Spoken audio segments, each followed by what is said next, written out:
सुदामा नाम सुना। भगवान सुखदेव कहते हैं राजन ते ही उठ करके खड़े हो गए। उनका वस्त्र कहीं गिरा, पट कहीं गिरा, क्या कहते वो सुदामा है। यह सुनकर के भगवान ने बाहर के लिए दौड़ लगा दी।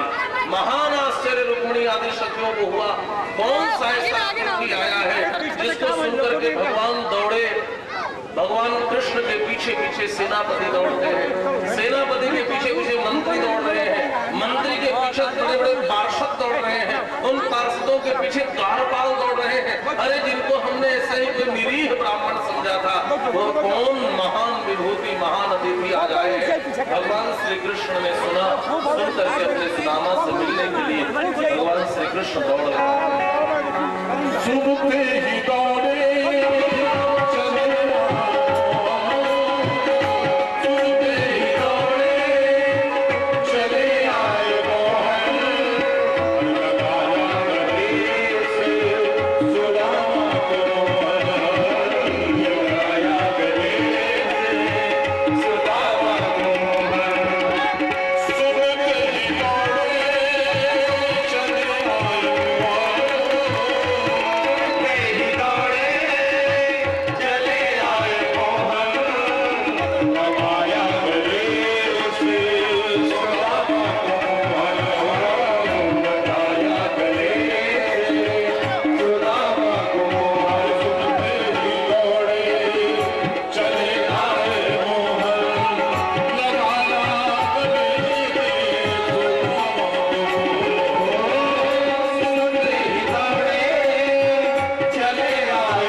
श्री रुक्मिणी जी गंगाजल लेकर के आई। भगवान श्री कृष्ण पराग में गंगाजल लेकर श्री सुदामा जी के श्री चरण धुले जा रहे हैं। भगवान श्री कृष्ण ने श्री सुदामा जी के चरणों को उठाया और देखा तमाम बीमारियां फटी हुई है, इतने कांटे चुभे हुए। कन्हैया के आंख में आंसू कितने दिनों के बाद हमारे यहाँ एक एक कांटों को बाहर निकाला, बारात का जल पड़ा रह गया, श्री कृष्ण की आंख से आंसू की धारा कर गई। हाल बिहाइन याद है हम दोनों साथ साथ ही रहते थे। सुदामा जी ने कहा कन्हैया याद है। कन्हैया ने कहा सुदामा जी याद है, जब भी कोई कार्य सौंपा जाता था तो हम दोनों को साथ साथ सौंपा जाता था। सुदामा जी ने कहा मित्र याद है। एक बार याद है गुरु माता ने हम दोनों को लकड़ी लाने के लिए जंगल में भेजा था। गुरुधार स्नोदितानां इंधनान आनयने क्वचित् प्रविष्टानां महारण्यम अपतौ सुमहद्विज। याद है सुदामा जी, गुरु माता ने हम दोनों को ईंधन लाने के लिए भेजा था और हम दोनों महारण्य में एक विशाल जंगल में जाकर के भटक गए थे। याद है? सुदामा जी ने कहा मित्र याद है। कन्हैया ने कहा याद है, तेज आंधी चलने लगी। सुदामा जी ने कहा याद है। बात वर्षम भूति ब्रह्म निष्ठुरास्तन याद है सुदामा जी, तेज तेज वर्षा भी होने लगी। सुदामा जी भावुक हो गए। हाँ कन्हैया याद है ना, मुझे बहुत तेज भूख लगी थी सुदामा जी याद है। सुदामा जी ने कहा कन्हैया। कन्हैया ने कहा सुदामा जी, वर्षा के बूंदों के तीव्र आघात से मुझे चोट लग रही थी, मैं थर-थर कांप रहा था, एक वृक्ष से मैं लिपटा हुआ था। याद है? सुदामा जी की आंखों में आंसू आ गए। हाँ कन्हैया याद है। कन्हैया ने कहा सुदामा जी याद है, आप पीछे से मेरे पीठ को पकड़कर मुझसे लिपट गए और मेरे शरीर पर पड़ने वाली समस्त वर्षा के बूंदों को अपने शरीर पर रोक लिया। पूरी रात भीग करके मेरे प्राण की रक्षा की थी। तुम्हें याद है? कन्हैया ने, सुदामा जी ने कहा कन्हैया याद है, लेकिन वो सब बात क्यों छेड़ते हो? भागवत में यह चर्चा नहीं आई है कि सुदामा जी ने कन्हैया के हिस्से का चना खा लिया। सुदामा जी ऐसे दरिद्र ब्राह्मण नहीं थे जो श्री कृष्ण के हिस्से का चना खा जाए। भागवत में ऐसी बात लिखी नहीं है, इसलिए हमें सुदामा चरित्र को ठीक से समझना चाहिए। तब श्री कन्हैया ने पूछा अच्छा मित्र क्या बताओ, तो जब विवाह के दीक्षांत समारोह के बाद समावर्तन संस्कार हुआ, आप घर गए तो आपने विवाह किया कि नहीं किया? सुदामा जी ने कहा मित्र मैंने किया। तो सुदामा जी मुझे आपने निमंत्रण नहीं दिया। सुदामा जी ने कहा क्या कहूं, बहुत जल्दी में विवाह कर लिया इसलिए निमंत्रण नहीं दे पाया। लेकिन कन्हैया मैंने तो एक की निमंत्रण नहीं दे पाया, तुम तो इतना की और एक में भी नहीं बुलाया, यही मित्रता है। कन्हैया ने कहा क्या कहो मित्र, तैयारी करके कोई विवाह नहीं हुआ, किसी को यहाँ से उठाया, किसी 16,100 के साथ तो एक बार में फेरे ले लिए। अच्छा सुदामा जी यह बताओ, आपने जिससे विवाह किया वह आपके अनुकूल है कि नहीं है? ये अभी जानना जरूरी है। समावृत्तेन धर्मस्य भारी ओढ़ा सदृशीन, तुम्हारे अनुकूल है? सुदामा जी फिर से भावुक हो गए, विकल होकर कहते हैं।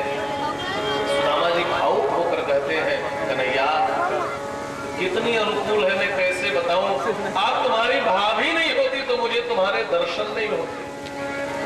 देखो तो कितनी अनुकूल है, जो पत्नी अपने पति को परमात्मा के दर्शन के लिए भेज दे, इससे बढ़कर के अनुकूलता क्या होगी?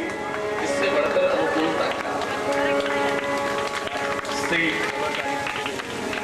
सुदामा जी से कन्हैया ने कहा सुदामा जी इसका मतलब मेरी भाभी ने भेजा है कि हाँ, तब तो मेरी भाभी ने मुझे खाने के लिए जरूर कोई उपहार दिया होगा।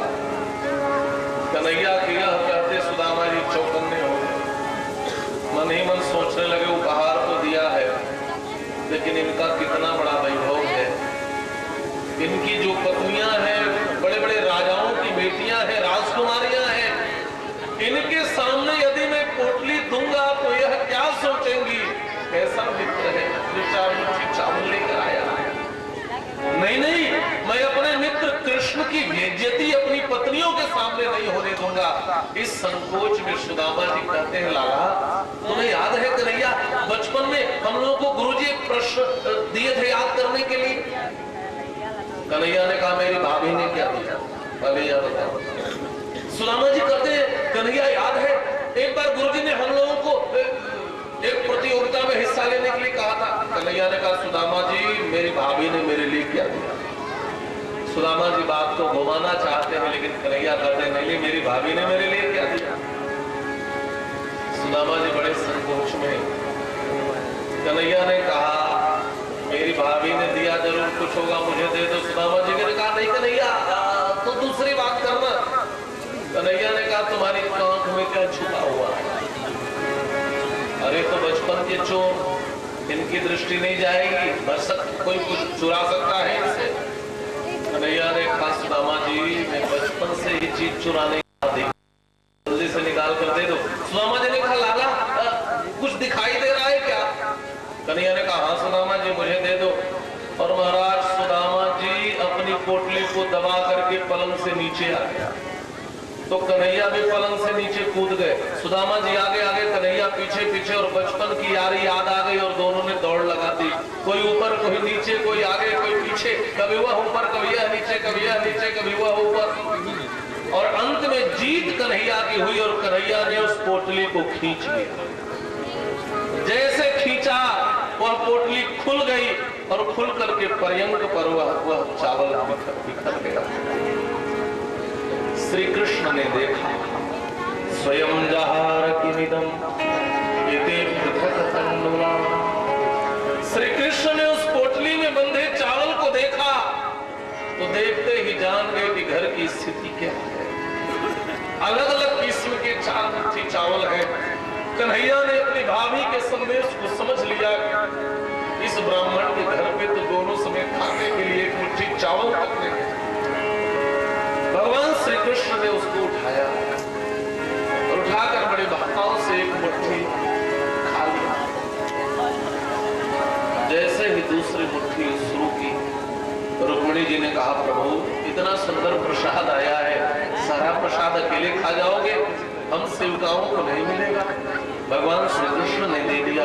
इति मुष्टिं सकृत जग्ध्वा द्वितीया जग्ध्वा। यहाँ पर लोग कहते हैं कि कन्हैया ने 1 मुट्ठी में 1 लोक दिया, दूसरी में दूसरी, और जब तीसरी खा रहे थे तब हाथ पकड़ लिया। भागवत में 3 मुट्ठी की चर्चा नहीं आती, ध्यान से समझेंगे भागवत की। पहली मुट्ठी खाई, इति मुष्टिं सकृत जग्ध्वा, सकृत माने 1 मुट्ठी खाई, और द्वितीयं जग्धुमाददे, और दूसरे में ही हाथ पकड़ लिया। एक बात कहूं, ये हमारे भगवान का नियम नहीं है कि 1 मुट्ठी में 1 लोग, दूसरी में दूसरे लोग। अरे देना होगा तो 1 मुट्ठी में ही सारा लोग दे देते हैं, वह 3 मुट्ठी का इंतजार नहीं करते अपने भक्तों को। और दूसरी बात यह है कि हमारी माँ जो रुक्मिणी जी लक्ष्मी है, वह इतनी दरिद्र नहीं है कि भगवान अपने भक्त को देना चाहे तो हाथ पकड़कर कहेंगे कि मत दो, हमारे लिए। ऐसा नहीं। गोस्वामी जी राम जी से प्रार्थना न करके माँ जानकी से कहते हैं, का बहुत अम्ब अवसर पाई, मोरियो सुधि दियाई भी कुछ करुण कथा चलाए। भैया भगवान को कोई करुणा भरी कथा सुनाना, जब आंखों में आंसू हो तब कह देना कि एक पति तुलसीदास है, इसको अपना लो। तो माँ प्रभु से कहती है कि इस भक्त को अपना लो, इसको दे दो। क्या लक्ष्मी जितनी दरिद्र है कि भगवान देना चाहे तो रोक लेंगी? भागवत में इस बात को का समर्थन नहीं किया गया है। हमें सच्ची अर्थों में सुदामा चरित्र को समझना चाहिए। बड़ा स्वागत किया भगवान श्री कृष्ण ने, और अंत में सुदामा जी ने कहा, कन्हैया तो मैं चलूं? कन्हैया ने कहा, हाँ ठीक है चलो। एक बार भी कन्हैया ने रोका नहीं। और जब सुदामा जी खड़े हो गए तो कन्हैया ने कहा, मित्र तुम्हारी वो धोती फटी वाली सूख गई है, उसको पहन लो, मेरे वस्त्र को उतार। और उसको उतरवा करके वह वस्त्र पहना दिया। क्यों? क्या कृष्ण इतने निष्ठुर हो गए? नहीं, कृष्ण जानते हैं कि मेरा मित्र स्वाभिमानी है, कभी आज तक किसी से 1 मुट्ठी अन्न तक भीख में नहीं मांगा है। ऐसा भागवत में नहीं लिखा है किसी घर भिक्षा मांगने गए, कभी नहीं मांगते हैं, बड़े स्वाभिमानी है। आज जब लगालग पीताम्बरी पहनकर बाहर निकलेंगे तो देखने वाले लोग कहेंगे देखो तो दरिद्र की तरह आया था, जरूर मांगने आया था, और मित्रता के दुहाई दे करके देखो ठाट से राजा बनकर निकल रहा है। जिस मेरे मित्र ने जीवन भर स्वाभिमान की रक्षा की है, इस वृत्ति पर कोई कलंक न लगे, इसलिए फिर से वही पढ़ना। और कहते हैं चलो सुदामा जी दरवाजे सुदामा जी को लेकर बढ़े। सुदामा जी को याद है, जानते हैं कि मुझे तो नहीं चाहिए था, लेकिन जरूर उसको चाहिए था, ये सुदामा जी जानते हैं, इसीलिए तो भेजा मेरी पत्नी सुशीला को चाहिए था। धीरे से सोचते हैं कि इनको कुछ याद दिला दूं। कहा सुदामा जी ने, कन्हैया तुम्हारी भाभी ने तुम्हें राम राम कहा है ताकि याद आ जाए भाभी की, और यह कुछ दे उसके लिए। तो सुदामा जी ने कहा कन्हैया तुम्हारी भाभी ने तुम्हें राम राम कहा है, मैं तुम्हारी भाभी को क्या कह दूंगा? कन्हैया ने कहा कि सुदामा जी मेरी भाभी को भी मेरा राम राम कह देना। सुदामा जी ने कहा फिर कहा अच्छा कन्हैया तो मैं चलूं? कन्हैया ने कहा सुदामा जी चलो। अच्छा तो क्या कन्हैया मैं चलूं? हाँ सुदामा जी चलो। एक बात में नहीं रोका, बाहर आकर के विदा कर दिया। सुदामा जी कृष्ण के पास से विदा होकर के चले। रास्ते में सोचते हैं देखो तो कृष्ण कितने दया, मेरे जैसे गरीब व्यक्ति को भी उन्होंने उठाकर हृदय से लगा दिया। दैन्य है भक्त का। इसका मतलब गोस्वामी जी लिखते हैं मैं पतित बंधु रीति श्याम बाहुभ्याम परिरक्षिता, अपने बाहों में मुझे भर लिया। फिर कहते ठीक हुआ मुझे कुछ नहीं दिया, मैं जानता हूँ अधनोयम धनम प्राप्य माध्यमुच्चेरण माम स्मरे। यदि अधनी व्यक्ति को, निर्धन व्यक्ति को धन मिल जाए ना तो धन पाकर के पागल हो जाता है। उसकी दामा यहाँ होती मेरी मारी झुपड़िया कंचन महल खड़े, मंदिर देख डरे। सुदामा जी कहते अरे यहाँ तो मेरी वो झोपड़ी थी, यहाँ तो बड़े बड़े कंचन महल खड़े हैं। इसका मतलब है मैं भूल कर फिर से द्वारिका में आ गया। एक से पूछे भैया ये कौन सी नगरी है? उस महल के पास खड़े द्वारपालों ने कहा सुदामा जी ये सुदामापुरी है, सुदामापुरी। सुदामा जी ने कहा सुदामापुरी? धड़कन तेज हो गई, मेरे नाम की नगरी कैसे हो सकती है? जरूर कोई सुदामा नाम के कोई बड़े बहुत बड़े सेठ होंगे, एक नाम के दुनिया में कई व्यक्ति हो सकते हैं। फिर कहते हैं लेकिन मेरी झोपड़ी तो नहीं, मेरी झोपड़ी के पास किसी ने महल बना दिया। मेरी पत्नी कहाँ गई होगी? क्या सुदामा जी घर पे है? सेठ जी। द्वारपालों ने कहा सेठ जी नहीं है, वो ब्राह्मण देवता है और अपने मित्र श्री कृष्ण से मिलने के लिए द्वारिका गए हैं। सुदामा जी की धड़कन और तेज हो गई, अरे वह तो मैं ही सुदामा जो अपने मित्र कृष्ण से मिलने के लिए गया। हो सकता है कोई और, क्या उनकी पत्नी घर पे है? द्वारपालों ने कहा हाँ अभी बुलाता हूँ। और उधर से सुशीला जी आई है, सरी धरी आंख में आरती की थाल सजाए हुए। सुदामा जी की आरती उतारी और ये बावरी सुशीला तुम, और ये तू तो पटरानी लग रही है, इसका क्या है? तब सुशीला जी ने कहा आपको पता नहीं, द्वारिकाधीश ने बताया नहीं, एक कारीगर को भेजे थे नाम था विश्वकर्मा, रातों रात उन्होंने इतना कंचन का महल खड़ा कर दिया और देखो तो सब कुछ दे दिया, हमारे घर की सारी गरीबी चली गई। सुदामा जी के आंखों में आंसू आ गए, बाहर छलिया था तो जीवन भर छलिया रह गया, सब कुछ दे दिया और आभास तक नहीं होने दिया कि मैंने कुछ दिया है। देने तो श्री कृष्ण से सीखना चाहिए कि इतना सब कुछ दे दिया और लेने वाले को पता तक नहीं चला कि मुझे कुछ दिया गया है। अंकल जी आत्मा से देने सीखना चाहिए। श्री सुदामा जी कहते हैं देवी तुम्हें चाहिए, तुम्हें संपत्ति मिल गई, तुम रहो, हमारी झोपड़ी कहाँ है यहीं बाहर लगा दो, मैं तो उसी में रहकर भगवान का भजन करूंगा। और सुदामा जी उसी में भजन करने लगे। सुदामा जी के चरित्र को मैंने विश्राम दिया। आप लोग 5 मिनट और आराम से बैठे रहेंगे ताकि मैं कथा को पूरी कर सकूं। अपने पास ले गए हंसी उड़ाने के लिए, और सभी महात्माओं से कहते कि देखो तो ये स्त्री जो है ना गर्भवती है, बेटा होगा कि बेटी होगी। से कहते हैं कि यदि आप अच्छे महात्मा हो, पढ़े लिखे हो तो जरा मतलब बेटा होगा कर रहे थे। महात्माओं की हंसी उड़ा रहे थे तो दुर्वासा जी ने कहा इसका विशेषज्ञ मैं हूँ, बेचारों को परेशान करते हो, न बेटा होगा न बेटी होगी।